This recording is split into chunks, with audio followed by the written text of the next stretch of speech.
Mastering an unforgettable interview, Jeremy Clarkson tore into Keir Starmer and Nadine Reeves with a ferocity that has left the nation reeling. His words were sharp, unapologetic and merciless, sparking waves of reaction across the UK. This was not just criticism, it was a full-scale political demolition that exposed flaws, challenged authority and ignited debates like never before. The viral moment has captured public imagination, forcing everyone to reconsider what they thought they knew about these figures and the state of British politics. Jeremy Clarkson's interview started as a typical conversation but quickly escalated into something far more explosive. And known for his bluntness and no-holds-barred approach, Clarkson did not hold back when addressing the current political landscape. His focus zeroed in on Keir Starmer and Nadine Reeves, two figures whose recent decisions and public personas have sparked controversy and division. Clarkson's remarks were not merely critiques, they were pointed assaults that struck at the heart of their leadership and political strategies. From the outset, Clarkson laid bare what he saw as deep flaws in Starmer's leadership. He challenged the opposition leader's ability to connect with ordinary voters, accusing him of being out of touch and overly cautious. Clarkson argued that Starmer's polished image masked a lack of decisive action and bold vision, qualities he deemed essential for navigating the UK's turbulent political waters. The criticism cut deep, painting a picture of a leader struggling to find his footing amid mounting pressures. Similarly, Nadine Reeves, a rising star within Labour, came under intense scrutiny.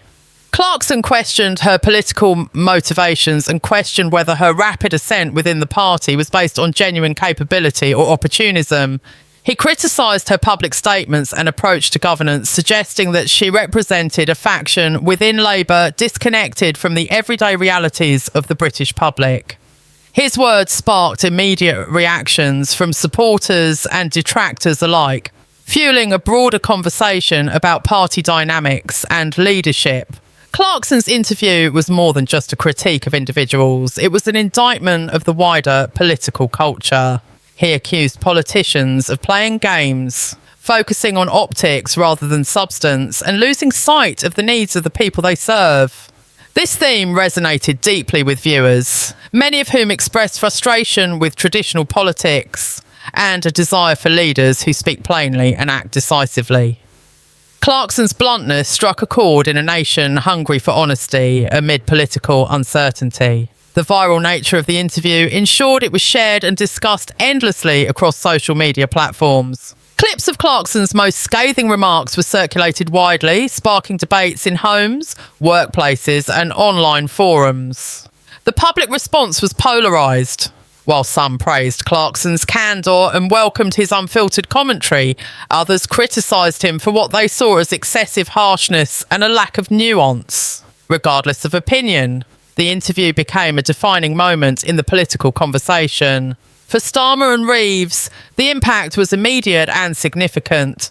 Their teams scrambled to manage the fallout, issuing statements aimed at countering Clarkson's accusations and reassuring supporters. Behind the scenes, political strategists debated how best to respond to the sudden and intense spotlight. The interview exposed vulnerabilities and forced a re-evaluation of messaging and public engagement strategies. It was clear that this moment would not be easily forgotten.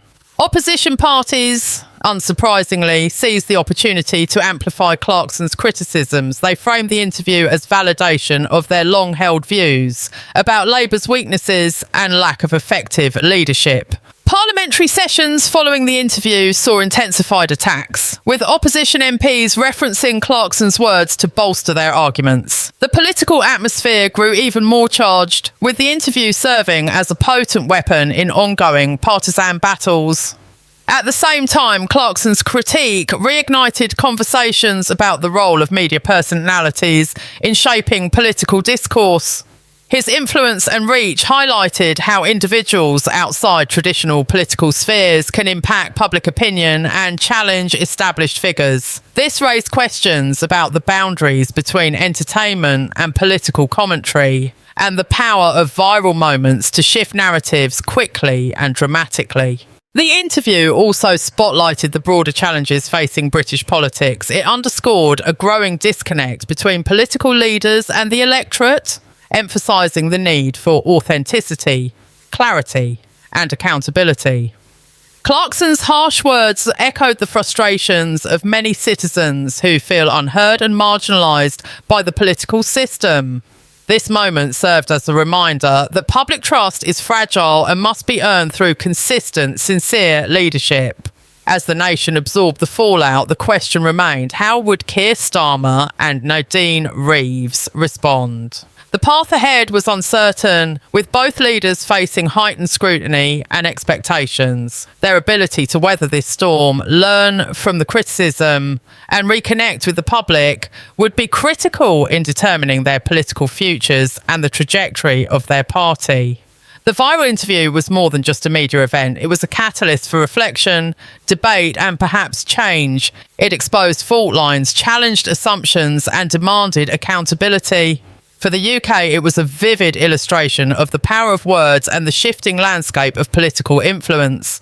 The aftermath of Jeremy Clarkson's searing interview sent shockwaves through the political establishment, igniting fierce debates and a wave of public scrutiny focused squarely on Keir Starmer and Nadine Reeves.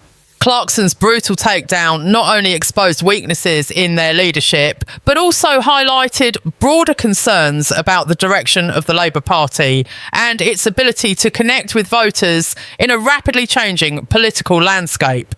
In the days following the interview, the pressure mounted on Starmer and Reeves as they grappled with the fallout. For Starmer, who had long cultivated an image of calm competence, Clarkson's critique was a harsh rebuke that challenged the very foundation of his leadership style. The accusations of being out of touch and overly cautious struck a nerve with many voters who had begun to question whether his approach was effective in addressing the UK's urgent challenges. Starmer's response was cautious yet measured.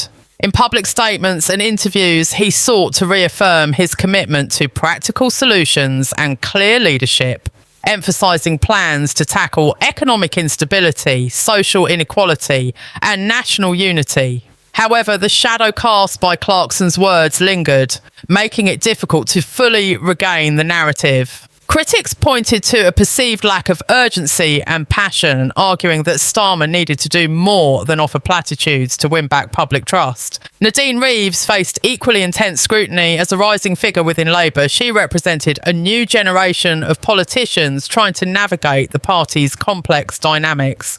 Clarkson's dismissal of her as opportunistic and disconnected triggered debates about her qualifications and authenticity. Supporters defended Reeves, praising her energy and vision, but the criticism fueled internal party tensions and raised questions about her readiness to take on greater leadership responsibilities. The Labour Party itself found itself at a crossroads. Clarkson's interview had laid bare internal divisions and strategic weaknesses that many within the party had been reluctant to confront publicly. Calls for reform and clearer messaging grew louder, with some members advocating for a more direct and relatable approach to politics, one that could resonate with voters beyond traditional Labour strongholds. Others warned against abandoning core principles in pursuit of popularity, fearing that such shifts could alienate loyal supporters. Meanwhile, opposition parties seized the opportunity to amplify Clarkson's criticisms. The Conservative Party, in particular, framed the interview as validation of Labour's failings, using it to question the party's readiness to govern. Their messaging focused on stability, experience, and decisive leadership, qualities they argued were lacking in Starmer and Reeves. Parliamentary debates became increasingly confrontational, with the interview serving as a powerful weapon in political battles. The media frenzy surrounding the interview showed no signs of slowing. News outlets dissected Clarkson's remarks, analysing their accuracy, implications, and potential impact on the political landscape. Editorials ranged from praise of his blunt honesty to condemnation of what some saw as unnecessary harshness. The interview became a focal point for discussions about the role of media figures in political discourse and the blurred lines between entertainment and serious commentary. Social media platforms exploded with reactions. Clips of Clarkson's most scathing lines were shared widely, sparking passionate debates and polarising opinions. Supporters of the Labour Party rallied to defend their leaders, while critics used the viral moment to fuel calls for change. The digital conversation reflected a broader national divide, highlighting the challenges politicians face in managing their image in an era of instantaneous public feedback. Beyond immediate political consequences, the interview sparked a wider conversation about leadership qualities and accountability. Citizens voiced frustrations over what they perceived as a disconnect between politicians and the realities of everyday life. Clarkson's candidness resonated with those seeking leaders who speak plainly and act decisively, reinforcing demands for greater authenticity and transparency in governance. As pressure mounted, Starmer and Reeves were forced to re-evaluate their strategies. Efforts to rebuild public confidence included outreach to grassroots supporters, renewed policy proposals and attempts to present a united front. Yet overcoming the impact of the interview required more than surface-level adjustments. It demanded a fundamental reassessment of how they communicated their vision and connected with the electorate. The broader political environment added complexity to this task. Economic challenges, social tensions, and international uncertainties created a demanding backdrop against which leadership effectiveness was measured. In this context, Clarkson's interview was a stark reminder that public expectations were high and political resilience was essential. For Starmer and Reeves, the road ahead was fraught with challenges but also opportunities. How they navigated this moment of intense scrutiny and criticism would shape not only their political careers, but also the future direction of the Labour Party. The interview had raised the stakes dramatically, underscoring the need for clarity, conviction and connection with the public. The nation watched closely as this drama unfolded, aware that it reflected broader tensions within British politics and society.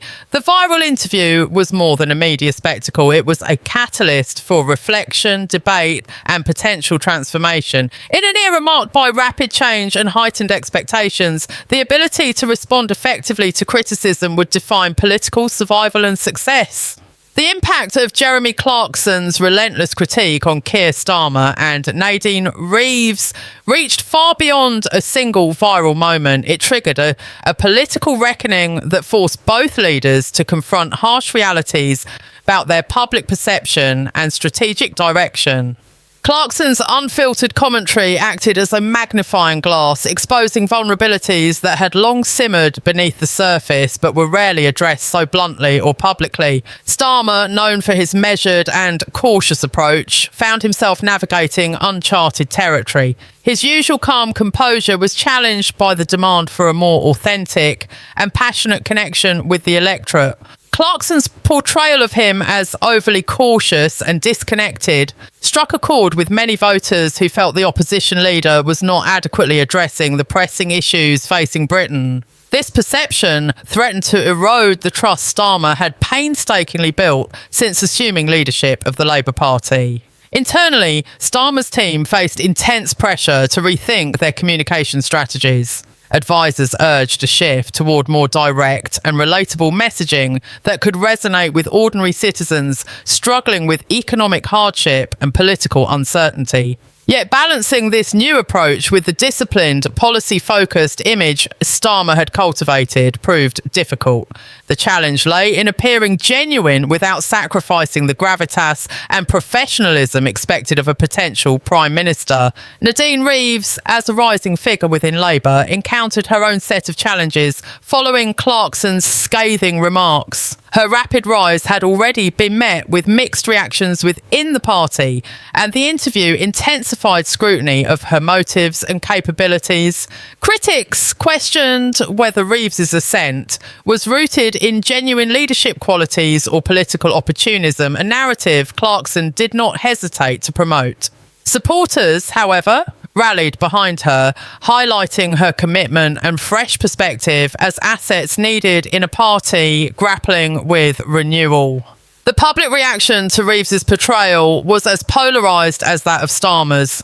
For some, Clarkson's critique resonated with concerns about political insiders who seemed disconnected from everyday realities. For others, it felt like an unfair attack on a politician striving to bring new energy to a traditional party structure. This division underscored the complex and often contentious nature of leadership battles within major political parties. Labour's internal dynamics became increasingly fraught in the wake of the interview. Factions debated the best path forward, whether to double down on established policies and leadership styles or to embrace more radical changes aimed at reconnecting with disaffected voters. This internal tension mirrored the broader political uncertainty gripping the country, where shifting allegiances and rising populist sentiments challenged conventional wisdom. Opposition parties, sensing an opening, intensified their efforts to exploit the vulnerabilities highlighted by Clarkson. The Conservatives in particular framed the Labour leadership as indecisive and out of touch, leveraging the interview as evidence of their rivals' weaknesses. Their messaging emphasised stability, experience and clear direction, qualities that they argued were absent from Starmer and Reeves's approach. Parliamentary debates became increasingly combative, with Clarkson's words frequently cited as ammunition in political skirmishes. Media coverage continued to dissect the implications of the interview. Commentators debated whether Clarkson's harshness was a necessary wake-up call or an unfair attack that risked undermining political discourse. The viral nature of the interview ensured it remained a dominant topic across platforms, influencing public opinion and shaping narratives in ways that extended well beyond the immediate moment. Social media amplified these dynamics, turning Clarkson's critique into a cultural phenomenon. Memes, videos and discussions spread rapidly, with supporters and critics engaging in heated exchanges. This digital landscape reflected and reinforced the polarised political climate, making it challenging for Starmer and Reeves to control their messaging or recover fully from the impact. The interview also sparked broader questions about the role of media personalities in politics. Clarkson's ability to influence public discourse raised debates about the power dynamics between elected officials and influential as commentators. His blend of entertainment and political critique blurred traditional boundaries, highlighting how viral moments can reshape political fortunes almost overnight. At the heart of this moment was a clear message about leadership in contemporary Britain. The public's appetite for authenticity, clarity and decisiveness had never been greater. Clarkson's unvarnished critique was a reflection of these demands, challenging politicians to meet higher standards of accountability and connection. The episode underscored the reality that political survival depends not only on policy, but on the ability to communicate effectively and earn genuine trust. As the dust settled, both Starmer and Reeves faced crucial decisions. They needed to demonstrate resilience and adaptability, showing that they could learn from criticism and engage meaningfully with the public's concerns. The path forward was fraught with difficulty, but also filled with potential for renewal if navigated with honesty and determination. The nation watched as this drama continued to unfold, aware that its implications extended beyond individual careers. The interview with Jeremy Clarkson was a vivid example of the shifting nature of political power, where public perception and media influence play pivotal roles. How these leaders responded would shape not only their futures, but the broader landscape of British politics in the years to come. The fallout from Jeremy Clarkson's devastating interview showed no signs of abating, with the political landscape continuing to shift under the weight of his unrelenting critique. For Keir Starmer and Nadine Reeves, the path ahead was fraught with heightened expectations, renewed scrutiny, and a pressing need to reclaim control of the narrative. The interview had done more than expose weaknesses. It had fundamentally altered the dynamics of their leadership and the Labour Party's standing in the public eye. Starmer's position, once seen as steady and unshakable, now appeared precarious. His leadership was called into question not only by political opponents but by members within his own party who feared that the momentum he had built was faltering. Calls for introspection and strategic overhaul grew louder, with some advocating for a more grassroots-driven approach that could reconnect the party with the everyday concerns of voters. The pressure was intense, the consequences of failure potentially dire.